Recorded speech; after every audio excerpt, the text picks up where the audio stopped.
So, where am I today? I'm at a place called Plodda Falls. It's about 5 miles from a place called Cannock, just outside of Tomic. I'll show you on the map where that is. And then, but what a cracking place to make my next video.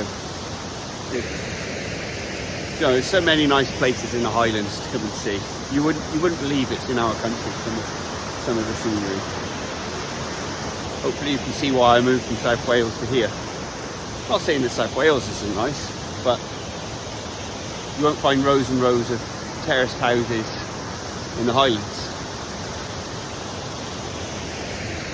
I suppose the Brecon Beacons, if you're familiar with that, is a little bit similar. But yeah. So, like I said, the next horse I'm going to be doing is called Bronte. I suppose I should talk a little bit about her. She's just in normal shoes, normal concave shoes that I make at the forge. But behind she's got 3D pads.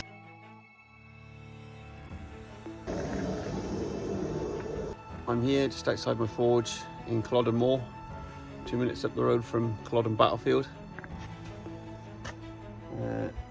Yeah, so I'm just about to go into the forge, get some steel cut and get Bronte's shoes made, ready for tomorrow. She's located at Achilty, home of Achilty sport horses. There's a little mention there for you, Hunter. Yeah, so I'm just going to go in, make her shoes.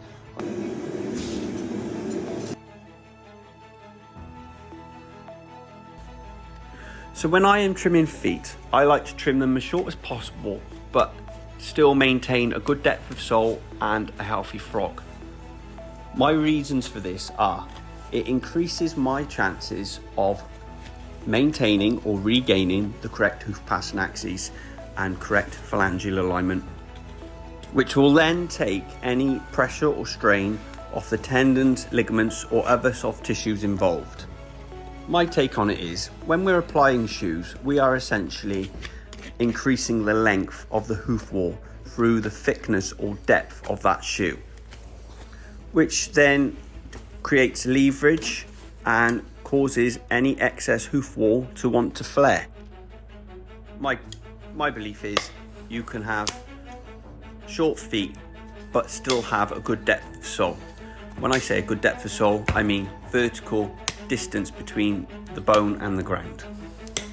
My analogy of a negative hoof pass and axes is the foot is undergoing a tug of war from leverage at the toe and pulling of the tendons at the back of the foot. And in any tug of war, it is always the point in the middle that is under the most strain. So if you've got the correct angle and the foot is short, you don't have that stretching and flattening of the sole.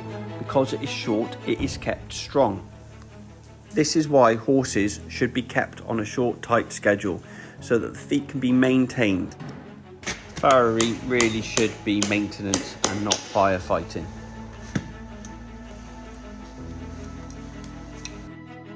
So when I got there, Bronte had done a really good job. She'd already taken 2 of her shoes off for me. The trouble was, the hind foot had bust up all on the outside, which meant it was now out of balance. So what I did was I used the graduated pad and I just ground down on the grinder the inside of the pad to help balance it up.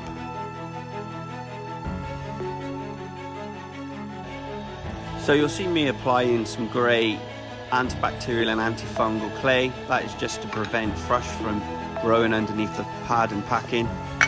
I also mix in zinc oxide into the dental and pressure material. If I didn't apply it, thrush would start to breed there, the frog would deteriorate, and then the frog would no longer be functioning as it's meant to. And it's important to look after the frog because the frog plays a major role in foot function. It provides grip, support, and it holds everything up inside the foot when it's in contact with the ground. And that's the whole idea behind these 3D pads. It gives frog support. So I'll just put 2 nails in this shoe and then I'll put the foot down. The horse can then load weight onto this leg, which will force the excess dental and pressure material out. If I didn't do this, I could potentially overload pressure on the back part of the foot, so it's important that we get that part right.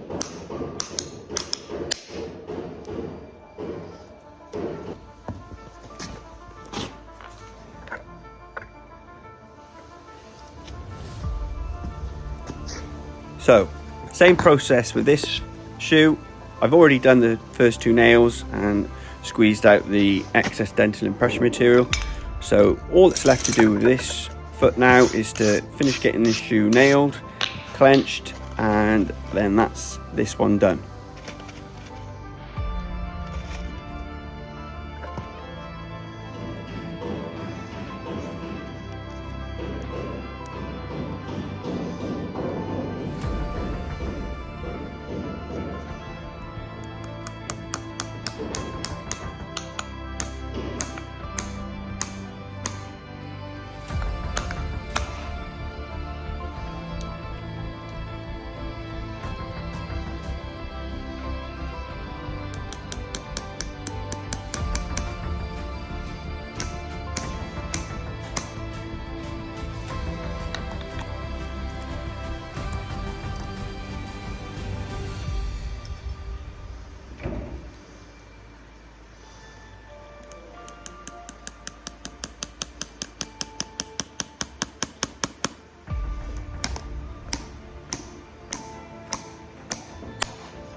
So, hopefully you enjoyed watching Bronte get her new shoes put on. She's a lovely horse to work on. My favourite type, nice and quiet. If you enjoyed this video, hopefully you enjoyed this video and you got something out of it. And if you did enjoy this video, you know what to do. Click subscribe, where you can see my future videos and my previous videos coming up. So I've got a horse called Leo who's having his shoes put back on after giving his feet a rest over the winter. He'll be coming back into work now, getting him fit, ready for competition season. And I've also got some donkey trims coming up in there. I think that's both in a week to come, so hopefully I'll get some footage of that. Yeah, so like I said, if you like the video, click subscribe. Thank you for watching, and I will see you on the next one.